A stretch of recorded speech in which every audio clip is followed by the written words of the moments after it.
Hello students. तो आज हम दूसरे क्लासिफिकेशन के बारे में बात करने वाले हैं जिसका नाम है बिटुमिनस मैकाडम।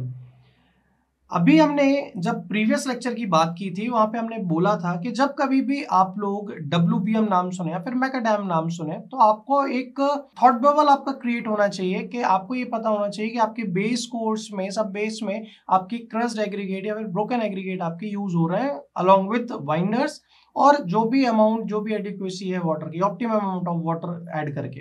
ठीक है, बट क्या हुआ कि जब हमने इस टाइप की एक लेयर बनाई, जब इसकी एक टाइप की लेयर बनाई तो हमें यहाँ पे प्रॉब्लम आई और उतना स्मूथ सरफेस, एक फ्लैटन सरफेस हम प्रोवाइड नहीं करा पा रहे थे।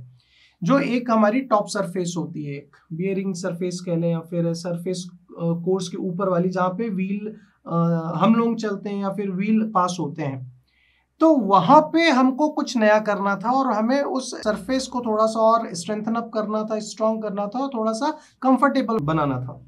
तो वहां पे एक नया टर्म यूज किया हम लोगों ने, एक नया कंस्ट्रक्शन लाया जिसका नाम है बिटुमिनस मैकाडम या फिर बिटुमिन बाउंड मैकाडम, बीबीएमबी बोलते हैं या फिर बीएम नाम से भी जानते हैं। ये एक प्रीमिक्स होता है ना, ये एक प्रीमिक्स होता है जो कि हम कंस्ट्रक्शन के तुरंत बाद इसके ले डाउन कर देते हैं इसको। ठीक है, एक ओपन ग्रेडेड कंस्ट्रक्शन होता है जो कि सुटेबल होता है एज अ बेस या फिर बाइंडर कोर्स की तरह ये होता है। ये क्या होता है कि एक्सपोज होता है सरफेस कोर्स के अंदर पूरे के पूरे उसमें। ठीक है, हालांकि हालांकि बिटुमिन को यहाँ पे फैला देने के बाद ये उतना स्ट्रांग नहीं होता, एटलीस्ट हमें सील कोट तो प्रोवाइड करना पड़ता ही है और वो बहुत जरूरी हो जाता है। अगर मैं बिटुमिनस मैकाडम का एक एग्जाम्पल दूं तो आज आप लोगों ने देखा होगा जो डामर वाली रोड है वो क्या है, वो बिटुमिनस मैकाडम ही है ना। आपकी अलग अलग ये सब ग्रेड, सब base, base course, surface course और सरफेस कोर्स के ऊपर ही आप क्या देखते हो, आप बिटुमिन बिटुमिन की लेयर देखते हो, बिटुमिन एस्फाल्ट और छोटे छोटे ब्रोकन, छोटे छोटे जो एग्रीगेट्स होते हैं बहुत छोटे छोटे, उसी का तो मिश्रण होता है। तो उससे क्या होता है कि आपको जो आपकी सरफेस वो बहुत ही फ्लैट सरफेस मिलती है, आपको बहुत ही कंफर्टेबल रहती है, ईज करती है और थोड़ी सी ज्यादा स्ट्रेंथन आपको प्रोवाइड कराती है। तो ये कुछ और नहीं है, वाटर बाउंड मैकाडम के अंदर जो आपके सरफेस जो कोर्स है वहां पे आप विटामिन का यूज करते हो।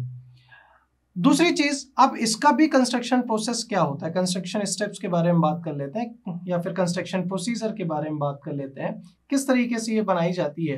तो सबसे पहले इसका क्या किया जाता है, एक एग्जिस्टिंग लेयर का प्रिपरेशन किया जाता है। क्या? Preparation of existing layer. सबसे पहले एक लेयर का प्रिपरेशन किया जाता है, एक प्रोफाइल डेवलप की जाती है ना। दूसरी बात क्या होता है यहाँ पे, फिर टैग कोट या फिर प्राइम कोट अप्लाई किया जाता है। Tack coat and prime coat apply किया जाता है। ठीक है, यहीं पे हम क्या करेंगे, सबसे पहले एक्सकवेट करेंगे थोड़ा सा ये पॉट होल्स या फिर जो भी है और पैच पैच करते हैं ना जिस तरीके से, इसी तरह से ये हटाएंगे। उसके बाद टैग कोड और प्राइम कोड अप्लाई करेंगे। अच्छा, टैग कोड और प्राइम कोड ये क्या होता है उसको बाद में बहुत अच्छे से डिफाइन करूंगा मैं, बट एक तरीके की ये थिन लेयर प्रोवाइड की जाती है, एक बिटुमिन की एक बाइंडर के तरीके से काम की जाती है, स्प्रे की जाती है पूरे के पूरे उसमें। ठीक है, अब अलग अलग एरिया में अलग अलग क्वांटिटी में इसको स्प्रेड किया जाता है। ठीक है, उसके बाद इन सभी का एक प्लेसमेंट होता है, प्लेसमेंट होएगा और उसके बाद इसके ऊपर आपकी रोलिंग होती है और फिनिशिंग होती है। ठीक है, इसके बाद क्या होगी, रोलिंग होगी और फिनिशिंग होगी, रोलिंग एंड फिनिशिंग। तो ये कुछ इस तरीके से, अच्छा देखिए ये जरूरी नहीं है कि मैंने इसको सिर्फ इन 4 स्टेप्स में कर दिया है, बहुत जगह इन्हीं चीजों को और इलेबोरेट करते हैं, 5 से 6 स्टेप में बताते हैं, बट अगर हम मोटे मोटे तौर पे बात करें तो कुछ इसी तरीके से इनका कंस्ट्रक्शन प्रोसीजर होता है। तो आई होप आप लोग को समझ में आया होगा वाटर बाउंड बिटुमिनस मैकाडम के बारे में या फिर बिटुमिन बाउंड मैकाडम के बारे में। आपको ये दोनों नाम पता होने चाहिए, ये दोनों नाम से आपसे पूछा जा सकता है और ये इसका कंस्ट्रक्शन प्रोसीजर है। ठीक है, तो आज के लिए इतना ही। Thank you very much.